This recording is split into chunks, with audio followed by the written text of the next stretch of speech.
வருங்கால போலீஸ் நண்பர்கள் அனைவருக்கும் வணக்கம். நம்ம சேனல் ஃபஸ்ட் டைம் பார்க்குறீங்க அப்படின்னா மறக்காமல் சேனல் சப்ஸ்கிரைப் பண்ணி பெல் பட்டனை ப்ரெஸ் பண்ணிக்கங்க.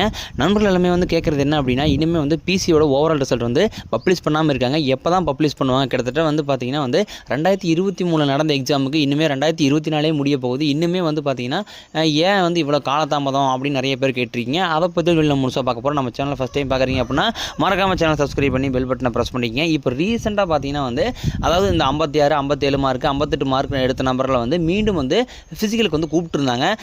இப்போ பார்த்தீங்கன்னா மார்க் அதிகமாக இருக்கிற நம்பர்களுக்கு என்ன ஒரு டவுட் அப்படின்னா, என்ன கம்மியாக இருக்கிற மார்க்கில் இருக்கிற நபர்களுக்கு வாய்ப்பு கொடுக்குறாங்க. நம்மளுக்கு நம்ம 64 மார்க் 65 மார்க் எடுத்துருக்கோம், நம்மளுக்கு ஜாப் கிடைக்குமா கிடைக்காதா அப்படின்னு நிறைய பேருக்கு டவுட் இருக்குது. இதில் பார்த்தீங்கன்னா அது என்னமோ ஒரு இஷ்யூனால தான் அது அதனால் கம்மியான மார்க் நபரில் எடுத்திருக்காங்க. அது ஏதோ கோர்ட்டில் ஸ்டே வாங்கினதுனால அந்த ஒரு 1000 to 2000 நபர்கள் மட்டும்தான் கூப்பிட்டுருக்காங்க அப்படிங்கிற மாதிரி தகவல் கிடச்சிருக்கு. அதுக்கப்புறம் பார்த்தீங்கன்னா எல்லாருக்குமே இதில் வேலை கிடைக்குமா அப்படிங்கிறது மிகப்பெரிய கேள்விக்குறி தான். கிடைக்க ஒரு வாய்ப்பு ரொம்ப ரொம்ப குறைவு தான்.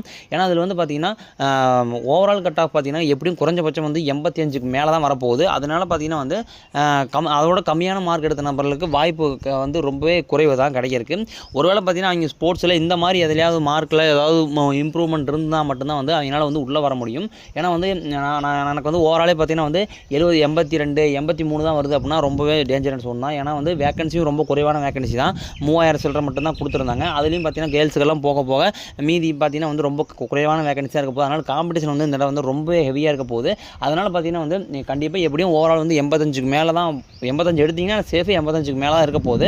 அதுக்கப்புறம் பார்த்தீங்கன்னா நான் ரொம்பவே குறைவான மார்க் எடுத்துட்டேன் அப்படின்னு நிறைய பேர் ஃபீல் பண்ணிட்டு இருப்பீங்க. உங்களுக்கு பார்த்தீங்கன்னா இன்னொரு 2 மாதத்துக்குள்ளே பார்த்தீங்கன்னா அடுத்து பிசியோட நோட்டிஃபிகேஷன் விட போகிறாங்க. அதுக்கு முன்னாடி பார்த்தீங்கன்னா இன்னொரு 20 டேஸ்க்குள்ளேயே பார்த்தீங்கன்னா எஸ்ஐக்கு நோட்டிஃபிகேஷன் கொடுக்க போகிறாங்க அப்படிங்கிற மாதிரி தகவல் கிடச்சிருக்கு. அடுத்த தேர்வுக்கு படிக்கக்கூடிய நண்பர்கள் இப்போ நீங்கள் படிக்க ஸ்டார்ட் பண்ணால் மட்டும்தான் அடுத்த ஒரு தேர்வில் நீங்கள் எளிதாக வெற்றி பெறலாம். ஏன்னா பார்த்தீங்கன்னா அதில் எப்படியும் ஒரு 6600 வேகன்சி மொத்தமாக சொல்லியிருக்காங்க, எஸ்ஐக்கும் பிசிக்கும் சேர்த்து. அது எப்படியும் பிசி பார்த்தீங்கன்னா கண்டிப்பாக ஒரு 5000 வேகன்சி வரப்போகிறதுனால நீங்கள் இப்போ இருந்து ஹார்ட் பண்ணி படிச்சிங்க அப்படின்னா கண்டிப்பாக உங்களால் ஜெயிக்கலாம் நண்பா.